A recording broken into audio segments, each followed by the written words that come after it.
Greetings, everyone, and welcome to the Midweek War. Mad Mike here by my lonesome again to talk about Impact Wrestling. Another kind of rough show, but there were some decent parts to it. So my word for Impact this week, we're gonna go with teleportation. Yeah, that's a real thing that is happening on this show. I'll get to it. Don't worry. If you haven't watched it, which God, I know you haven't. Yeah, it's interesting. But my good this week, I gotta give it up to Braxton Sutter. Braxton Sutter, it's an especially rough time for Impact right now. I think they're trying to end some stuff. They're trying to start some new stuff. So I know it's a transitioning period, for lack of a better term. But the Braxton Sutter stuff has been really great. He hasn't wrestled in all of 2017, I don't think. But the backstage stuff he's doing is really, really pretty good. He had like 3 or 4 segments tonight. It's all very soap opera-y. It's Braxton has this water backstage, and he decides that he's finally going to tell Laurel that he doesn't care what happens, that he's done with her. Like, he's gonna tell her that Maria put him up to him, all that stuff. And as he's about to do that, he drops his water and gets down on one knee and picks it up, and Laurel immediately thinks he's proposing, says yes, yes, yes, yes, and runs away. Amazing. Women accept wedding proposals without a ring or anything like that. It's very sitcom-y, actually, now that I think about it. But yeah, really, really fun stuff. I can't wait for the wedding segment whenever they do that. I hope that's in the Impact Zone so we can see a huge blow up in everyone's face. But not every show is perfect. Definitely not Impact. So my bad this week. Unnecessary heel turns. So many this week. So many unnecessary heel turns. Eli Drake left Tyrus alone in the ring. I didn't even know Eli Drake was a face. The Helms dynasty, Gregory Helms, and I'm trying to remember which one it is. And Gregory Helms and not Andrew Everett turned on Andrew Everett. Yeah, I don't even remember his name. He's the X Division champion. I should remember his name. He beat DJZ last week. I don't remember his name. They all look alike. Trevor Lee. There it is. But yeah, Trevor Lee and Helms turned on Andrew Everett because with DJZ injured and Crazy Steve being crazy, there is literally no one left in the X Division for him to feud with. You could do Braxton Sutter, but Braxton now apparently has to plan a wedding. So this roster is the shallowest roster I've ever seen in professional wrestling. It's horrible. It's horrible right now, guys. And also, curse your sudden but inevitable. And by sudden, I mean, oh my God, why didn't this happen 2 months ago? Davey Richards, Kiki from the Kiki and Choppy group. Kiki turned on Choppy. Honestly, it's been coming for months. However, here's my question, Davey Richards. Why don't you wait until Eddie, wins the title and then turn on him? Then guess what? You can get a title shot. Follow the Kevin Owens method of doing things. Kevin Owens waited until Sammy won the big one. He celebrated with him. He carried him out. And then he had him carried out on a stretcher.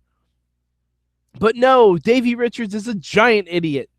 and decides, oh no, I don't want Eddie Edwards to win the title. Why would I want to do that? The guy that I'm about to turn on.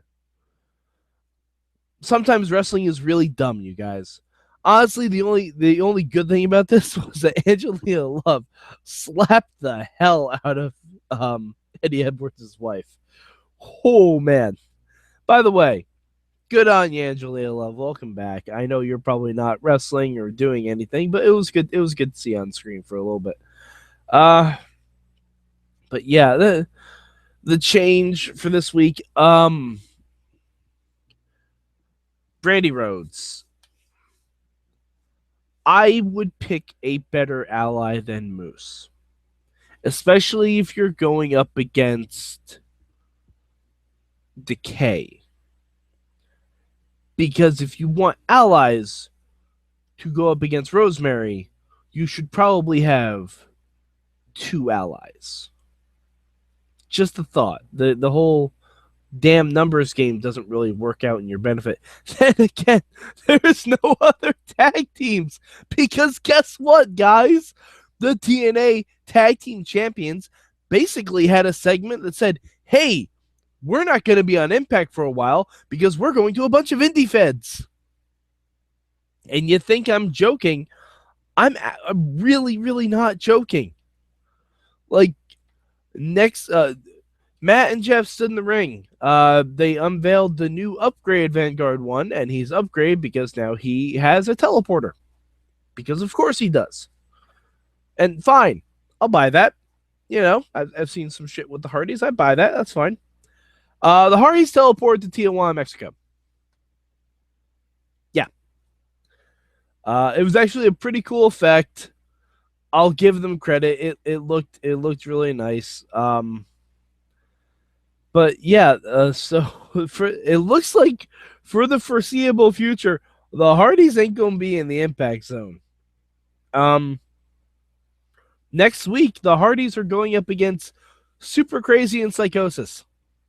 No, we did not time travel to 2008. That's really what's gonna be happening next week. I don't know. Yeah, I mean there are also a few other things. Mahabali Shira got a grand championship shot for some reason.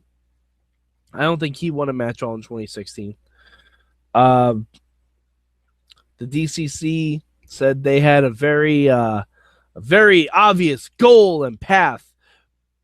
I still don't know what it is. Is it the title? Because they haven't gone any after any of the champions, except for the tag team, which now they can't do that unless they have passports, apparently. I don't know. There's a lot of unnecessary things happening on TNA, and I don't know. If any of you guys watch TNA out there and you think I'm wrong about any of this stuff, feel free to let me know. But honestly, it's a bit of a rough go.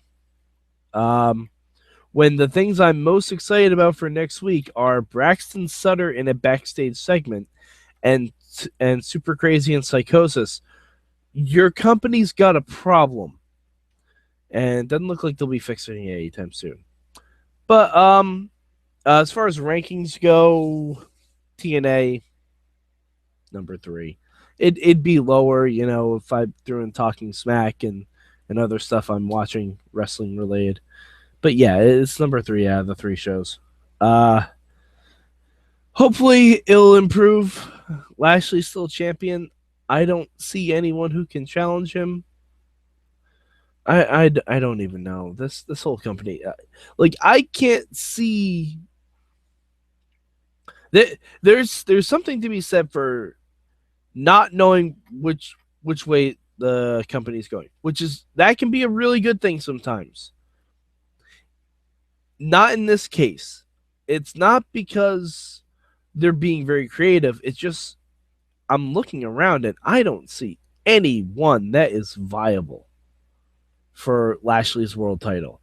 Maybe Eli Drake, but he just walked out on a 3-on-2 handicap match with DCC.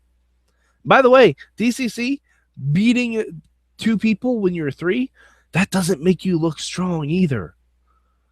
I don't know. It's the company's a little askew, shall we say? All right, but if you want to contact me, hit me up at MadMike4883 on the Twitter machine. If you want to follow my live tweet on Impact, hit up the hashtag MM on that Mayhem Show. And yeah, hit us up on Facebook, email us, goodtimes at WrestlingMayhemShow.com. Sign up for the Patreon. If you want to get in on Mayhem Mania, when we get a little bit closer, there will be a Patreon in the background where you can screw up all of our matches. You can do whatever you want. It'll be great. Also, for friends and fans of the Midweek War, and especially of Lucha Underground, we recorded a very special edition, a catch-up with our good friend, co-executive producer, Krista Joseph. We talked to him for about an hour about Lucha Underground Season 3, a certain streaming service they might be going on to at some point, and maybe some spoilery type stuff, or at least some stuff to think about. We definitely tried to get as much out of Chris as he would possibly let us. All right, so for Mad Mike, I'm Mad Mike, and this has been your Midweek War.